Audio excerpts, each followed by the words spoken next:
Sé que el servicio se ha extendido un poquito,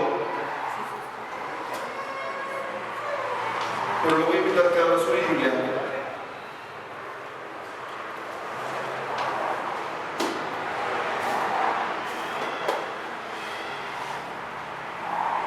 en el libro de Marcos.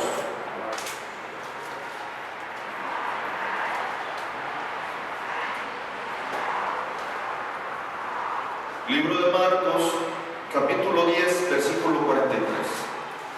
Usted me indica cuando lo tenga. Marcos 10, 43.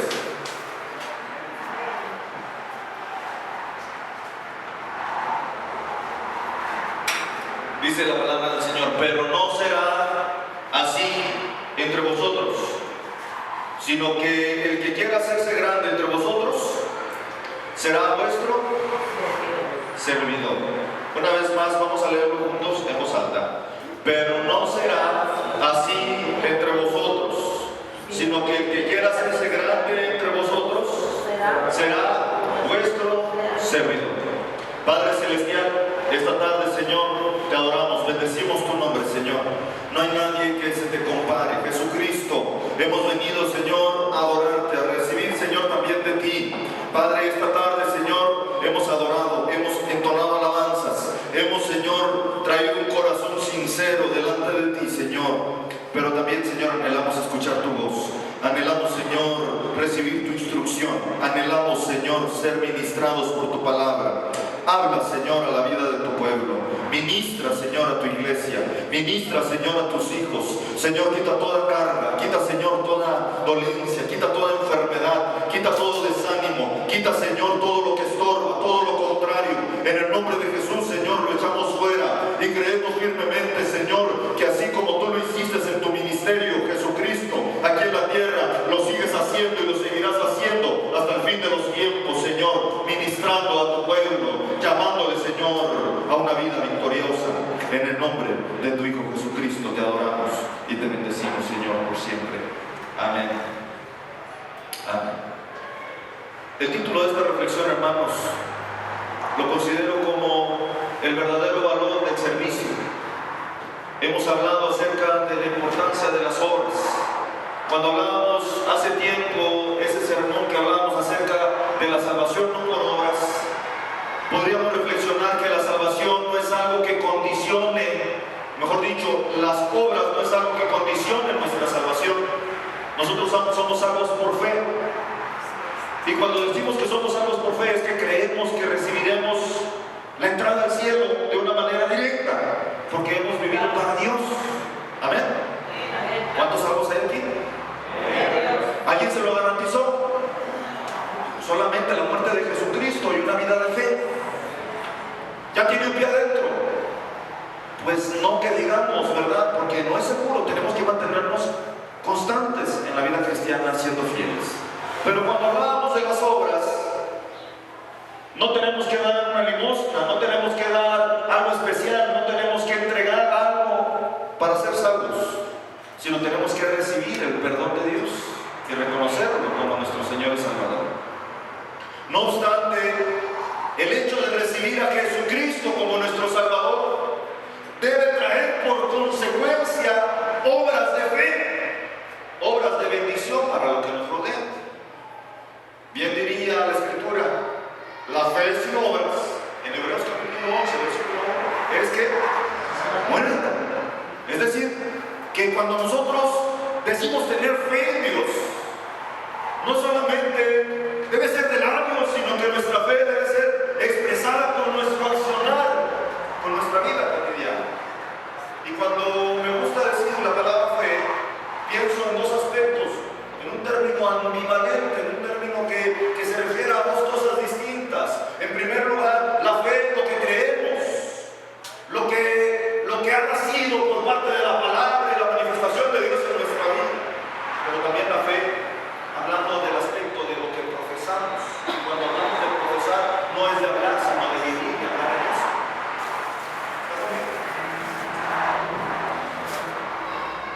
Y cuando leemos la palabra de Dios, encontramos que en repetidas ocasiones Y este tipo de sermones no son sermones muy aplaudidos, no son sermones muy atractivos. Tal vez no sean ni siquiera sermones muy predicados, hermanos, pero son sermones necesarios para la vida cristiana. Porque constantemente predicamos de la victoria, constantemente predicamos de la salvación y recibir bendición, constantemente predicamos de las grandes cosas que Dios hará, pero pocas veces predicamos que los trabajos pequeños traen detrás de sí una gran bendición de parte de Dios, porque vienen encomiendas más grandes. ¿Está de acuerdo conmigo? Esto tiene que ver con el servicio, esto tiene que ver con entregarnos al Señor en una vida de servicio, no solamente a la obra de Dios, como si Dios recibiera nuestro servicio, que sí lo hace, pero también a nuestros hermanos que nos rodean. Y entonces escogí este versículo 43 del capítulo 10 de Marcos. Usted mantiene su Biblia abierta, porque Marcos está registrando las palabras de Jesucristo cuando le decía: pero no será así entre vosotros, sino que el que quiera hacerse grande entre vosotros será vuestro servidor. El que quiera ser grande tendrá que servir a sus hermanos. Yo lo veo ahí incondicionalmente. Tendrá que estar dispuesto a hacer la segunda milla, o la tercera, o la cuarta milla, para reconocer que Dios está en su vida. Esa es una evidencia, el servicio. En primer lugar, traigo 3 puntos que quiero tocar esta tarde en mi sermón. Cuando hablamos del servicio, el servicio es el verdadero ejemplo de la ayuda al prójimo. No todo el tiempo ayuda al que tiene. Escuche bien esto: no todo el tiempo ayuda al que tiene, ayuda el que quiere. ¿Está de acuerdo conmigo? No siempre ayuda el que tiene, ayuda el que quiere. Y eso es aquí y en Chile. No siempre, hermanos, la persona que está ayudando es la persona que tiene mucho, sino la persona que está ayudando tal vez sea una persona que también tiene la misma carencia, o que no esté tan bien, si hablamos de aspectos materiales económicamente. O si hablamos de términos espirituales, tal vez también está pasando por sus dificultades, sus flaquezas, sus problemáticas, pero se ha dado el tiempo para interceder al Señor por su vida. Cuando vemos en la palabra de Dios, en el Evangelio de Lucas, capítulo 10, versículo 36. Lucas 10:36. Estamos en la historia del prójimo, de la ayuda al prójimo.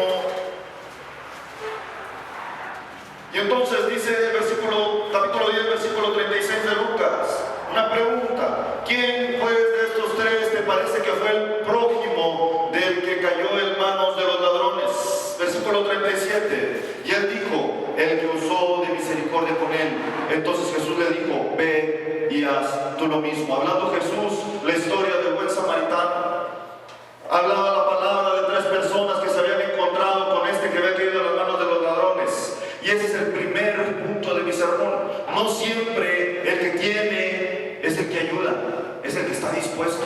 El creyente no debe considerar las cosas materiales como una alimentación. El creyente no debe considerar sus posibilidades materiales como una herramienta solamente, sino que lo que realmente vale para el Señor es la disposición del creyente.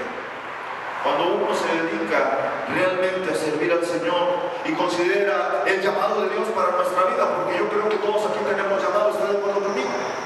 Todos hemos sido llamados por el Señor. Cuando leemos en el libro de Pedro, dice Pedro: porque vosotros sois real sacerdocio, nación santa, linaje escogido, nación santa, real sacerdocio, para que anunciéis